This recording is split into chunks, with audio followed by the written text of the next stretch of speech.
Musicals! I'm mostly indifferent towards them. There are only two musicals I'm ride or die for. The Lion King, the original obviously. Dude, Pride rock! Which is one of my favourite movies of all time. And Jeff Wayne's musical adaptation of War of the Worlds, which I have even seen as a stage musical on London's West End. You see, big cats and Martian fighting machines are inherently gripping and interesting to me, in a way that Bo Burnham moping around in his house for 90 minutes isn't. But of course there is one interest of mine that is greater than my love of history or sci-fi, and on an equal pegging to that of modern wildlife, and that is of course prehistoric life. But are there any musicals about dinosaurs and other beasts of the past? Well, obviously, otherwise this video wouldn't exist. Let's first define what I am classifying as a musical for the purposes of this video. A musical needs to have at least 5 songs, because that's how many Lion King and War of the Worlds have.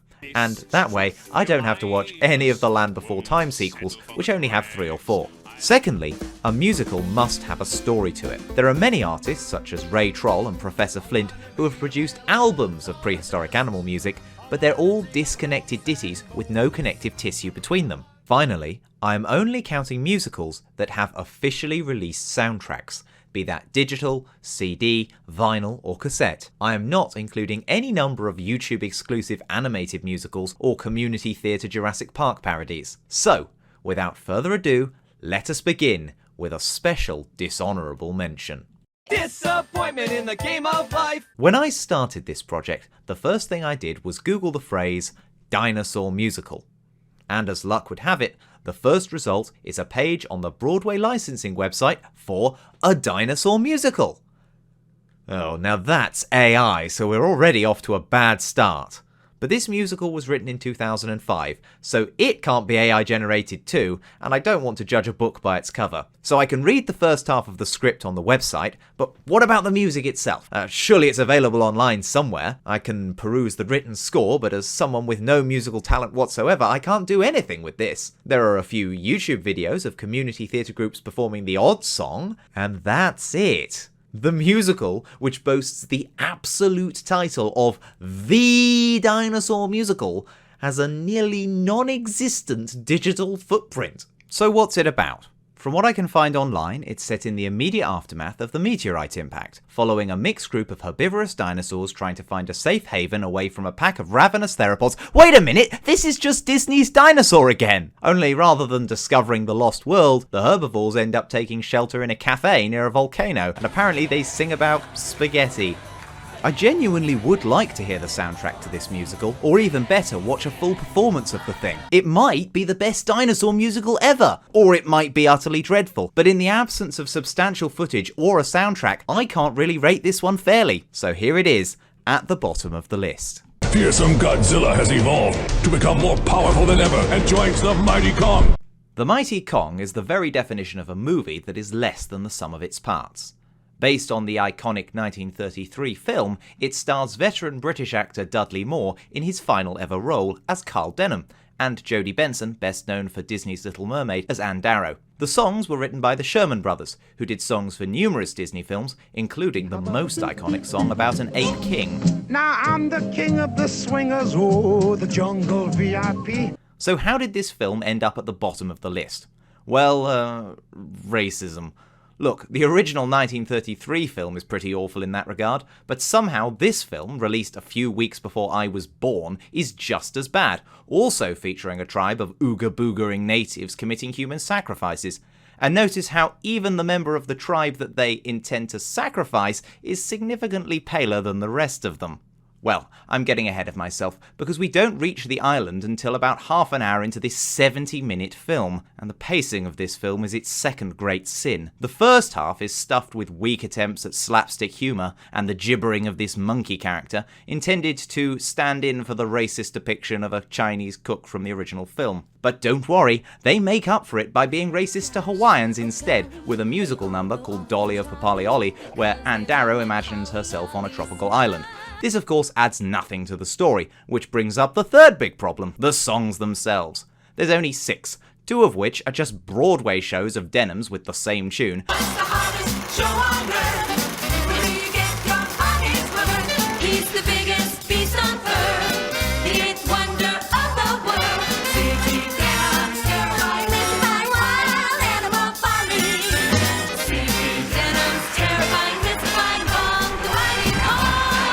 and another 2 are basically the same song that Denham uses to convince Anne and then the crew to go on the mission. And I'm about to make a truly epic film that's greater than any film you can recall. For I'm about to make a truly epic film that's greater than any film you can recall. The only other song is a love duet between Anne and Jack, and that relationship is still as unbelievable as it was in the 1933 film.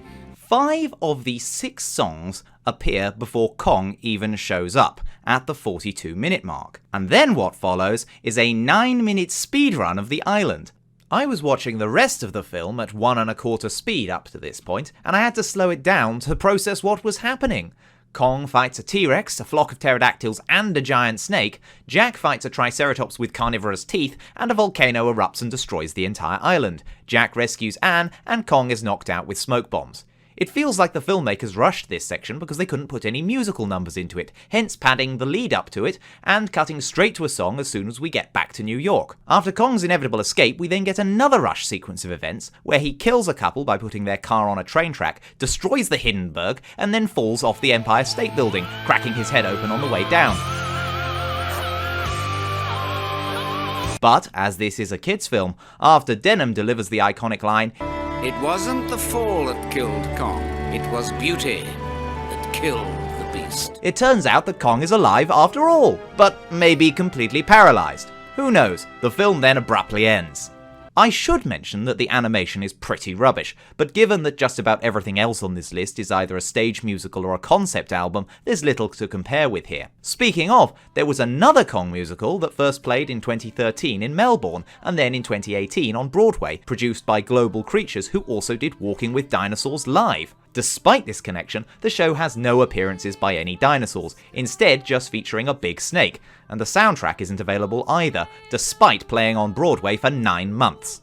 Apparently, the 2 productions were entirely different from each other besides the giant ape puppet, with different songs, characters, and even a different storyline. Despite this, they were both critically panned, meaning there have effectively been 3 failed attempts at a King Kong musical. Maybe it's inherently unadaptable for this genre. Or maybe next time they should let the monkey sing. Journal of Charles Darwin. I have today discovered a new kind of barnacle. I'll never get a girlfriend. I thought I'd take a pretty liberal approach to defining prehistoric musicals and see if anyone had taken a crack at a musical about the most famous naturalist of all time. After all, Charles Darwin was a geologist and did discover a number of fossil taxa, including Toxodon and Macrauchenia. And there have been a few Darwin musicals over the years, but only one had a readily available soundtrack online, Darwin Rocks, a 2017 musical for schoolchildren by Steve Titford. It's also the only one to have a BBC News article about a school cancelling a performance due to complaints from parents. Now, you'd expect this sort of thing from the United States, but this is Blighty for goodness sake. Old Chuck was on the tenor for 18 years. Well, having now listened to the play and read as much of the script as is available online, maybe they had a point. The primary complaint is nothing directly to do with evolution at all, but about suggestive lyrics, the line, They can't allow the bump and grind. in the song The Groove of Evolution, which is apparently performed by Joseph Dalton Hooker, who speaks with an accent reminiscent of James Brown. Yes, the resemblance is uncanny, they must have been separated at birth. But ironically, nobody complained about the actual worst aspect of the musical. So, let's say you're writing a musical about Darwin for children. Which of the following hilarious stories about the voyage of the Beagle do you include? The fact that Charles Darwin was horribly seasick for most of the voyage? The fact that Darwin forgot to label which island each finch specimen came from, and that he didn't realise their significance to evolutionary theory until much later? That time Darwin was in Patagonia searching for a rare species of rhea and then realised he was eating it. Or that time Captain Fitzroy was in Patagonia and kidnapped 4 of the indigenous Yagan people, one of whom later died of smallpox. Scene 2 is devoid of any appearance from Charles and focuses on the first voyage of the Beagle. We meet a community of Yagan people, here referred to as Fuegans, with a leader named Chief Chris, who opens the scene with an Ooga Booga song. I'm sensing a theme here. Then Fitzroy and his goons show up, and the two groups have a friendly trade of items, which ends with Fitzroy trading a few shiny buttons in exchange for 4 of the Fuegans. This is offensively ahistorical. Only one boy, Orondehijo, was traded for buttons, hence his English name Jemmy Button, and even then it's unclear how much of a choice his parents had in the matter. The show's final scene sees Darwin's own visit to Tierra del Fuego, where the Yagan captives returned to their people and their traditional ways. This is to leave the play on an upbeat note about but perhaps they should be singing "Nothing beats escaping from being forced to assimilate into British culture." So why would a school play focus so heavily on Tierra del Fuego when the Galapagos Islands aren't even mentioned once? Ultimately, it's about casting and costuming. It's easy to dress the entirety of Year 5 in ripped t-shirts and Indian headdresses. It's a lot harder to make quality giant tortoise puppets, such as those in Wider Earth, which is a play, not a musical. In a similar vein, we later have an appearance from some prehistoric animals, appearing in the controversial bump and grind scene. They're all hominids, badly labelled ones at that. They refer to Sahelanthropus as a chimp, Lucy as Australopithecus animensis, not Australopithecus afarensis, and Neanderthals as our direct ancestors. Most crucially of all, none of these taxa were known about in 1860 when this scene is set, but once again, they're easy to costume. While 3 of the 7 songs are in some way offensive, they're all decently catchy, and there's even one called Life Will Find a Way. Life will find a way. But if you happen to be a Year 6 teacher considering your options for the end of year play, please stay tuned, because there's far better options out there. Marty! You've got to come back with me! Where? Back to the past. Back to the Past is an incredibly obscure musical that I discovered on the YouTube channel Wall Vault, itself an obscure archive of media from the 1980s and 90s, including this absolute nightmare fuel. Spend a little time with me. Fitzy! Spend a little time with me. Fitzy! Spend a little time with me. Blimey, the 80s really were a different time. Long ago, creatures lived that were strange and grand. Dinosaurs, terrible lizards ruled the land. Damn, this actually goes quite hard. Shame there's no story so I don't get to count it as a musical. Anyway, back to the Past.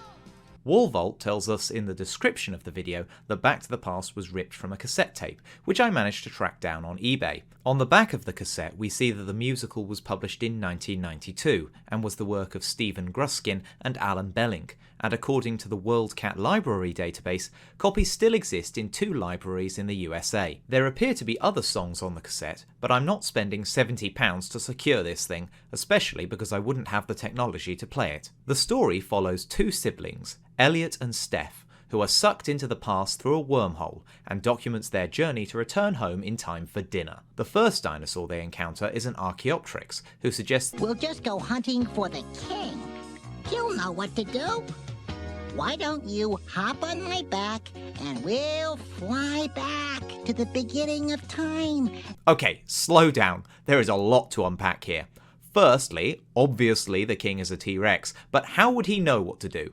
Secondly, Archaeopteryx is smaller than a pigeon. How can 2 children ride on his back? Thirdly, not only does this Archaeopteryx clearly have space manipulation powers if he can carry 2 children, but also he has the ability to travel through time. Why does he even need help from some mangy T-Rex then? So after showing the children the Precambrian Earth before life developed, Archie then takes the children to meet one of his friends, which Steph identifies as That creepy slimy fish! Hi there, Seymoria. Archie! What? How can you mistake C. Maria for a fish? It's barely even an amphibian. Well, actually, C. Maria describes herself as A little amphibian and a whole lot reptile. which for children is actually a fairly reasonable description of this animal. Ew, reptiles! Like snakes and frogs! Ew, they're so disgusting! I can't believe I'm talking to a reptile! Steph continues to slander the Sea Maria to her face, which is a common theme throughout the musical. You look like your mother was a frog and your father was an alligator. It looks like a giant anteater. What a delightful and empathetic character. Archie abandons them to go back to his wife, and effectively the rest of the musical follows a pattern. The kids meet a new group of dinosaurs, they sing a few songs, many of which are just regular nursery rhymes with different words. Apatosaurus, I am awesome, big and handsome. I went to the dinosaur fair. All of my friends were there. The hadrosaurids with all of their kids were combing their curly hair. Tisket, a tasket, a lovely piece of brisket.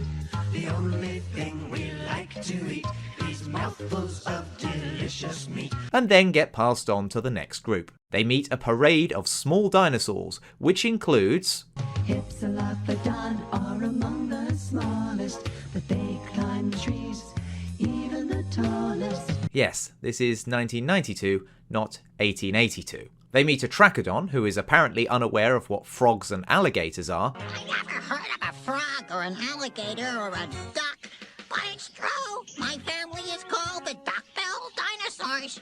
He gives the kids a ride across the swamp, and at least he's more size appropriate than an Archaeopteryx. And no matter what kind of giants you see along the way, you have nothing to worry about. All the swamp dinosaurs are plant eaters. Yes, it's only hadrosaurs and sauropods in the swamp. Wait, sauropods? In a swamp? What a wonderful thing. Let's get into the sex lanes. They can't allow the bump and grind. Okay, I'm joking. This is a musical for kids after all. They wouldn't put any inappropriate references in this thing. I'm Bunny Steggy. And I'm Honey Steggy. You're just in time for a beauty contest. Oh, well, at least these stegosaurs are the first to raise concerns about meeting the king. Are you sure you want to see the king?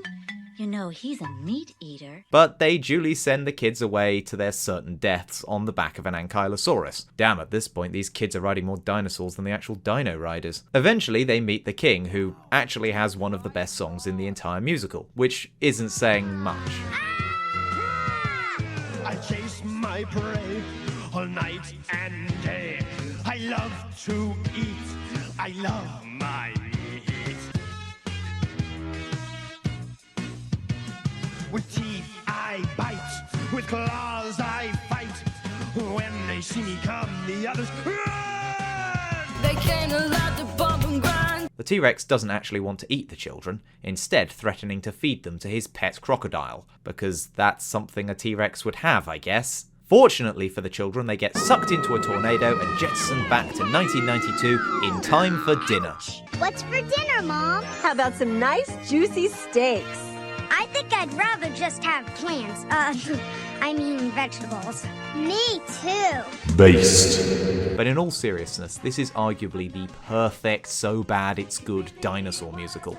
Running at about 25 minutes, and with songs that rarely exceed a single minute, it doesn't overstay its welcome and there's plenty to laugh at. From the outdated science even for 1992, to the nonsensical plot and the ludicrous line deliveries. It's also not racist and readily available online, putting it above everything we've just talked about. And that's where I'm going to have to end this video. This was intended to be an April Fool's joke, riffing on the style of a superior YouTuber again, but I ended up finding way more material than I expected. There will be at least 2 more parts to this video. Here's a preview of what to expect. Oh yeah, my name's T-Rex. T-Rex, too late! I'll eat whoever is next.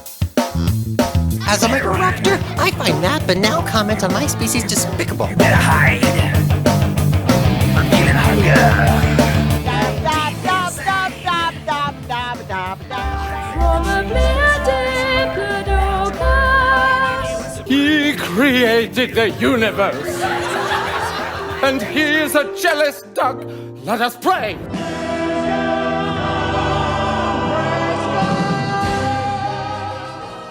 Good night, Three Counties Cave System.